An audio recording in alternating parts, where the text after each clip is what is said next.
Hello అండి, అందరికీ నమస్తే. నేను మీ Gauravkrishna. Welcome back to our channel wall poster. Video start చేసే ముందు మీరు ఒక కామెంట్ చేయండి. ఏదైతే హౌస్లో ఉన్న ప్రజెంట్ టాప్ 5 కంటెస్టెంట్లు ఉన్నారో టాప్ 5 కంటెస్టెంట్కి సంబంధించి ఏవీలు ప్లే చేయడం జరిగింది. ఈ 5 ఏవీల్లో స్పెషల్గా మీకు ఎవరి ఏవి బాగా నచ్చింది అనేది మీరు కింద కామెంట్ చేయండి. అలాగే బిగ్ బాస్ సీజన్ 9 అనేది మరో 48 గంటల్లో ఎండింగ్ అయితే అవ్వబోతుంది. మరో 48 గంటల్లో బిగ్ బాస్ సీజన్ 9 విన్నర్ ట్రోఫీని లేకపోయేది ఎవరు? సెలబ్రిటీనా, కామన్ మ్యానా? ఇద్దరిలో ఎవరు ఆ ట్రోఫీని లేపుతారనేది మనకు తెలిసిపోతుంది. సో బిగ్ బాస్ సీజన్ 9 అయితే ఈ ఇయర్కి సమాప్తం. బిగ్ బాస్ సీజన్ 10 స్టార్ట్ అవుతుంది. మరి అప్పుడు ఎవరెవరు కంటెస్టెంట్లు వస్తారో చూడాలి. లాస్ట్గా మిగిలిన ఇద్దరు కంటెస్టెంట్లు ఎవరైతే కళ్యాణ్ ఇంకా సంజన గారు ఉన్నారో వాళ్ళిద్దరు ఏవీలు కూడా ప్లే చేయడం జరిగింది. ఇద్దరు ఏవీలు కూడా భలే ఉన్నాయి. ఇద్దరు ఏవీలు కూడా ఎందుకంటే వాళ్ళ జర్నీకి సంబంధించిన ఏవీలు కాబట్టి ఒక 10-15 నిమిషాల్లో మనకు కుదించి చూపిస్తారు కాబట్టి చాలా బాగా ఆ సాంగ్స్కి ఆ విజువలైజేషన్కి చాలా బాగా అనిపిస్తుంది. స్పెషల్గా సంజన గారిది వాళ్ళ ఫ్యామిలీ బాండింగ్ వాళ్ళ అబ్బాయిది ఏదైతే ఉందో అది చాలా బాగా అనిపించింది. సో వీళ్ళిద్దరి జర్నీ గురించి కూడా మాట్లాడుకున్నట్టయితే కళ్యాణ్ ఇంకా డెమన్ పవన్ ఎక్కడి నుంచి ఏ స్టేజ్ నుంచి ఏ స్టేజ్కి రావడం జరిగింది. అసలు డెమన్ పవన్ ఓకే, అతను ఇన్ఫ్లుయెన్సర్ ఆల్రెడీ మనకు బిగ్ బాస్కి ముందు కొంతమందికి తెలుసు. బిగ్ బాస్ తర్వాత ఎక్కువ మందికి తెలుసు అనుకోండి, బట్ బిగ్ బాస్కి ముందు కూడా ఒక ఇన్ఫ్లుయెన్సర్ కాబట్టి కొంతమందికి తెలుసు. సర్టన్ పీపుల్స్కి అయితే మనం తెలిసిన వాడే. కానీ Kalyan Bigg Boss season 9 start అవుతుంది. కామన్ పీపుల్స్ని తీసుకుంటున్నారు. అగ్ని పరీక్ష అని ఒక షో ఉండబోతుంది. ఆ షోలో కొంతమంది వస్తారు అన్నప్పుడు ఒక లిస్ట్ బయటకు వచ్చింది. కొన్ని వీడియోస్ కూడా మన ఛానల్లో కూడా చేస్తాం, వీళ్ళు వస్తున్నారని చెప్పి. సో అందులో మనకు కామనర్స్గా ఉన్న మ్యాక్సిమం 90% పీపుల్స్ ఫోటో దొరికింది. అందరి ఫొటోస్ దొరికాయి. ఇప్పుడు డెమన్ పవన్ది కానీ, ప్రియాది కానివ్వండి, శ్రీజది కానివ్వండి, అనుషరత్నం కానివ్వండి, వీళ్ళందరి ఫొటోస్ కూడా దొరికినాయి. కానీ కళ్యాణ్ది మాత్రం ఫోటో దొరకలేదు. ఎందుకంటే కళ్యాణ్ ఇక్కడికి రావడానికి ముందు అసలు ప్రపంచానికి తెలియని ముఖం అది. డెమన్ పవన్ తెలుసు అంతో ఇంతో. కళ్యాణ్ ముఖం అనేది అసలు ప్రపంచానికి తెలియని ముఖం. అతను ఫోటో చూద్దామన్నప్పుడు కూడా దొరకలేదు అతని ఫోటో. అంటే ప్రపంచానికి తెలియని ఒక వ్యక్తి ఈరోజు రెండు తెలుగు రాష్ట్రాల ప్రజలు కాదు, తెలుగువాడు ఎక్కడున్నా ప్రతి ఒక్కరికి తెలిసిన పేరు ఏంటంటే కళ్యాణ్ పడాలా. ఒక ఆర్మీ సోల్జర్. ఎక్కడి నుంచి ప్రయాణం ఎక్కడ మొదలైంది?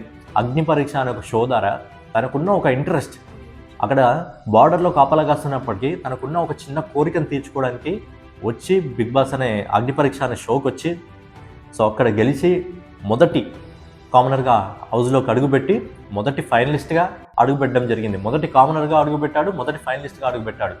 3వ వారం దాకా అసలు ఈ గేమ్ ఏం ఆడుతున్నాడరా అన్న పొజిషన్ నుంచి ఈరోజు ట్రోఫీ కోసం పోటీ పడుతున్నాడు. సో అలాంటి రేంజ్కి కళ్యాణ్ పడ రావడం జరిగింది. అతని జర్నీ 3 వారాల వరకు ఒక లెక్క, 3 వారాల తర్వాత ఒక లెక్క అన్న విధంగా మారడం జరిగింది. ఎప్పుడైతే నిజంగా వాళ్ళ అమ్మగారు వాళ్ళ నాన్నగారు వచ్చారో అక్కడి నుంచి మనోడి గేమ్ పూర్తిగా మారింది.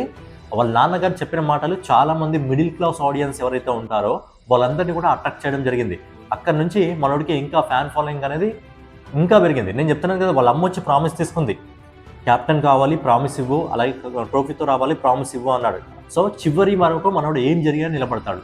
చివరి వరకు, ఎందుకంటే వాళ్ళ అమ్మకి ప్రామిస్ చేస్తాడు కదా, ఖచ్చితంగా నిలబడతాడు. వాళ్ళ అమ్మకి ప్రామిస్ చేసినట్టు చివరి క్యాప్టెన్ అయ్యాడు. అలాగే కప్పు కూడా తీసుకుంటాడా లేదా చూడాలి. అలాగే వాళ్ళ నాన్నగారు చెప్పిన మాటలు, నువ్వు ప్రజల కప్పు అవసరం లేదు, ప్రజల మనసులు గెలుచుకొని రా అని ఏవైతే వాళ్ళ నాన్నగారు చెప్పిన మాటలు ఉన్నాయో ఆ మాటలు మనోడికి ఆ శ్రీరామ రక్షలాగా పనిచేయడం జరిగింది. అవే మాటలు మనోడిని చాలా బలంగా ముందుకు తీసుకురావడానికి ప్రయత్నించే ఈరోజు ట్రోఫీలో నెంబర్ 1 పొజిషన్లో ఉన్నాడు ట్రోఫీ కోసం పోరాడడంలో.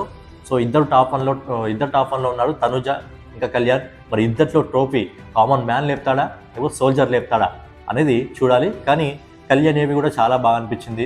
తనుజతో ఉన్న బాండింగ్ కానివ్వండి, ప్రియాతో ఉన్న బాండింగ్ కానివ్వండి, శ్రీజతో ఉన్న బాండింగ్ కానివ్వండి, చాలా అంటే చాలా బాగా అనిపించింది.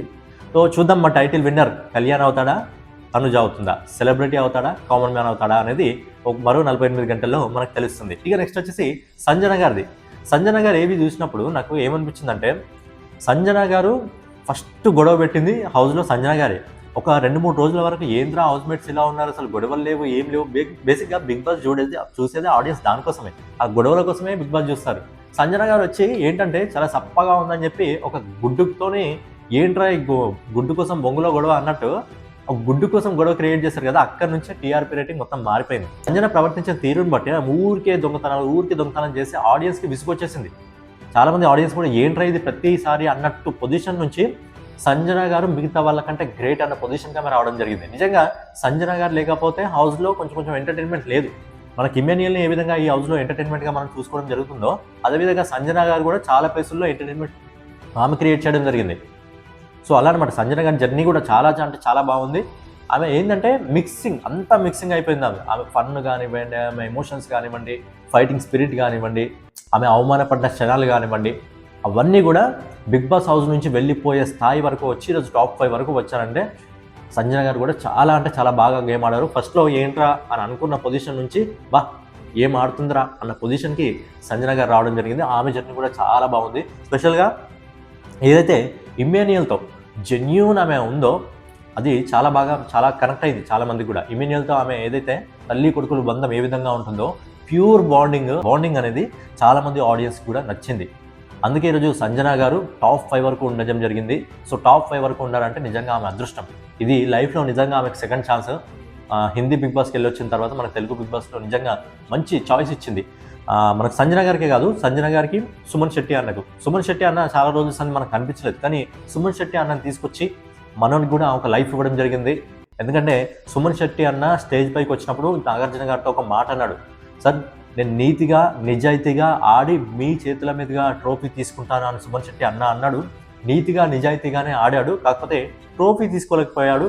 అభిమానుల ప్రజల మనస్సులు మాత్రం తీసుకొని ఖచ్చితంగా వెళ్ళాడు సుమన్ శెట్టి అన్న. అదేవిధంగా సంజన గారు కూడా ఇక్కడ రావడానికి ముందు 3-4 వారాల ముందు ఏంట్రా సంజన గారికి ఇలా ఉన్నారు అన్న పొజిషన్ నుంచి ఈరోజు సంజన గారు లేకపోతే బిగ్ బాస్లో ఎంటర్టైన్మెంట్ లేదురా అన్న విధంగా సంజన గారు కూడా చేశారు.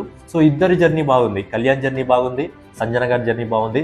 సో టాప్ 5లో ఉండడం వాళ్ళ అదృష్టం. ఎందుకంటే టాప్ 5లో ఉన్నప్పుడు ఇలాంటి మంచి వీడియో, అలాగే బిగ్ బాస్ ఏదైతే ఆ మోటివేషన్ బిగ్ బాస్ వాయిస్తో ఇస్తారో, వాళ్ళ గురించి బిగ్ బాస్ వాయిస్ చెప్తారో నిజంగా వాళ్ళ అదృష్టం అనమాట.